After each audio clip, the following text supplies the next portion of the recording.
नमस्कार मंडळी, कसे आहात? मजेत आहात ना? मजेतच असायला हवं. तर आजचा हा व्हिडिओ गुरुपौर्णिमेचा आहे. काही कारणास्तव एडिट करायचा राहिला होता. तर पहिल्यांदा गुरुपौर्णिमेच्या तुम्हाला सगळ्यांना खूप खूप शुभेच्छा. गुरु म्हणजे कोण असतं, काय असतं, हे मी तुम्हाला आज थोडक्यात सांगते आहे. मला जेवढं माहिती आहे तेवढं. तर आपण जन्माला आल्यापासून आपल्याला आईवडिलांपासून गुरु लाभतात. तर तिथून गुरूंना सुरुवात होते. आजूबाजूची लोकं, आपले मोठे भाऊ बहीण, आपल्या घरातले ज्येष्ठ मंडळी, आजूबाजूची ज्येष्ठ मंडळी यांच्याकडून आपण काही ना काही शिकत असतो. आपण ज्याच्याकडून शिकतो, चांगलं शिकतो, ते आपले गुरु असतात आणि आपले गुरु आपल्याला चांगलं शिक्षण देतात. गुरूंना कधीच वाटत नाही की आपल्यापेक्षा छोट्या आहे त्याचं आपलं वाईट व्हावं किंवा काही वाईट शिक्षण द्यावं.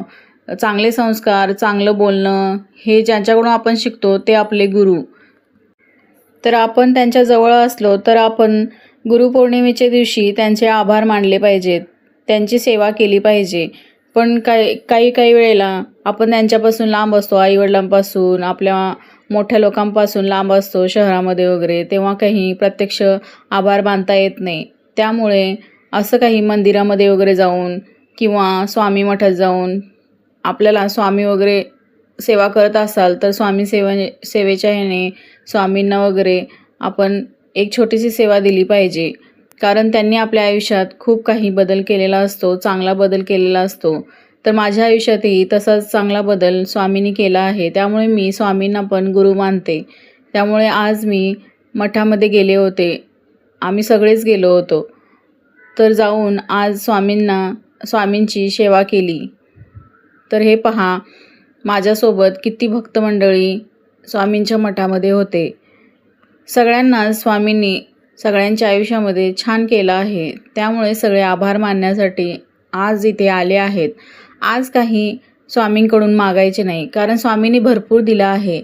त्यामुळे आज फक्त स्वामींची सेवा आणि स्वामींना धन्यवाद मानायचे की आमच्या आयुष्यामध्ये सगळं स्वामींच्या आशीर्वादाने चांगलं घडलं आहे आणि त्यांच्या मार्गदर्शनाने आम्ही एक चांगली व्यक्ती झालो आहोत. श्री स्वामी समर्थ. जय जय स्वामी समर्थ. आम्ही स्वामी मठातून आल्यानंतर तिथेच मठांच्या जवळपास एक प्रदर्शन लागलं होतं. तिथे थोडा वेळ आम्ही भटकंती केली. काही खरेदी तर केली नाही, पण पाहिलं सगळं कसं काय वस्तू वगैरे लागल्या आहेत, काही आवडतं का, काही घ्यावं असं वाटतं का, ह्याच्यासाठी आम्ही बघितलं. काही आवडलं नाही. मग घरी आलो.